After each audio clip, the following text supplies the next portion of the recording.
चलिए जानते हैं देश दुनिया की सिलेक्टेड काम की बहुत ही महत्वपूर्ण सिलेक्टेड खबरों को सिर्फ 10 मिनट में 30 बड़ी खबरों को। लेकिन वीडियो को आगे बढ़ने से पहले अगर आप लोगों ने हमारे चैनल को अब तक सब्सक्राइब नहीं किया तो सब्सक्राइब करके नीचे का बेल आइकन को जरूर प्रेस कीजिए। महाराष्ट्र के मुख्यमंत्री एकनाथ शिंदे ने विपक्ष पर निशाना साधा। उन्होंने विपक्ष पर इलेक्ट्रॉनिक वोटिंग मशीनों के बारे में लोगों को गुमराह करने और उन्हीं के जनादेश को स्वीकार नहीं करने का आरोप लगाया।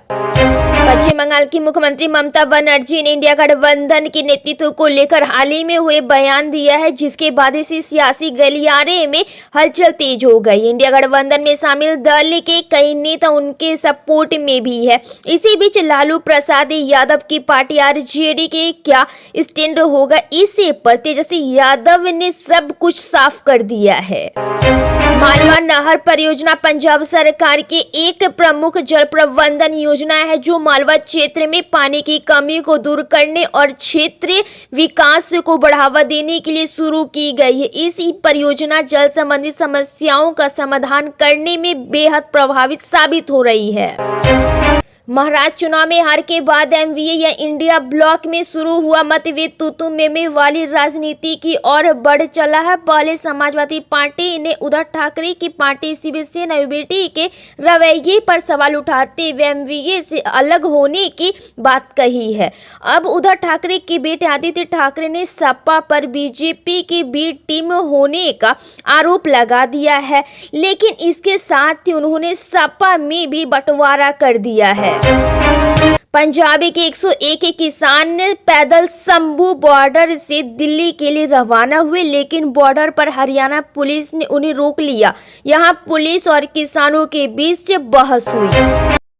दिल्ली और उत्तर भारत के अन्य हिस्सों में ठंड का कहर बढ़ने की संभावना। मौसम विभाग के ताजे पूर्वानुमान के अनुसार 10 दिसंबर से लेकर 14 दिसंबर के बीच इन क्षेत्रों में कोल्हर वेव यानी कि शीत लहर के दर्शक देने की आशंका है। दिल्ली विधानसभा चुनाव को लेकर सरगर्मियां तेज हो गई। इसी बीच आम आदमी पार्टी ने बीजेपी पर गंभीर आरोप लगाया है। पार्टी की तरफ से कहा गया है कि हरियाणा और महाराष्ट्र के तर्ज पर बीजेपी दिल्ली का चुनाव जीतने के लिए मतदाता सूची में गड़बड़ी करने का प्रयास कर रही है, लेकिन उसी की यह साजिश अरविंद केजरीवाल ने पर्दाफाश कर दी। महाराष्ट्र में सरकार बन चुकी है, लेकिन मंत्रियों को लेकर अभी भी फैसला नहीं हुआ। कौन पुराना मंत्री फिर से मंत्री बनेगा, कौन सा मंत्रालय मिलेगा, इसकी अटकलें जारी है। अब जो खबर सामने आ रही है उससे शिवसेना की रणनीति इस मामले पर साफ हो रही है। सूत्रों के माने तो शिवसेना के कोटे से वही नेता मंत्री बनेगा जिसकी रिपोर्ट कार्ड अच्छी होगी। इसकी लिस्ट भी तैयार हो चुकी है। दिल्ली चुनाव को लेकर सियासी सरगर्मियां बढ़ चुकी। आम आदमी पार्टी ने तो अभी से ही जन यात्राएं निकालना शुरू कर दिया है। खुद आप संयोजक अरविंद केजरीवाल लगातार जनता से संपर्क साध रहे हैं। महाराष्ट्र विधानसभा चुनाव में महाविकास आघाड़ी की हार के बाद अब एनसीपी के प्रमुख अजित पवार ने चुनाव प्रतिक्रिया पर सवाल उठा दिया है। शरद पवार ने कहा है कि दुनिया भर के देश लोकतांत्रिक चुनावों में बैलेट पेपर का इस्तेमाल किया जाता है, लेकिन भारत में ईवीएम का इस्तेमाल क्यों हो रहा है। दिल्ली में विधानसभा चुनावों की घोषणा से पहले ही भाजपा और आप में पोस्टर वार शुरू हो गया है। इसी बीच आप ने एक पोस्टर जारी किया जिसमें अरविंद केजरीवाल पुष्पा अवतार में दिखाई दे रहे हैं। इसी बीच दिल्ली भाजपा कार्यालय के बाहर भी एक पोस्टर दिखाई दे रहा है जिस पर लिखा है कि अब नहीं सहेंगे बदल कर रहेंगे। आम आदमी पार्टी ने सोशल मीडिया प्लेटफॉर्म एक्स पर पोस्टर जारी कर कहा है कि केजरीवाल फिर आ रहा है। पोस्टर में लिखा है कि केजरीवाल 4 टर्म कमिंग सून। इसमें ऊपर की तरफ लिखा हुआ है कि केजरीवाल झुकेंगे नहीं।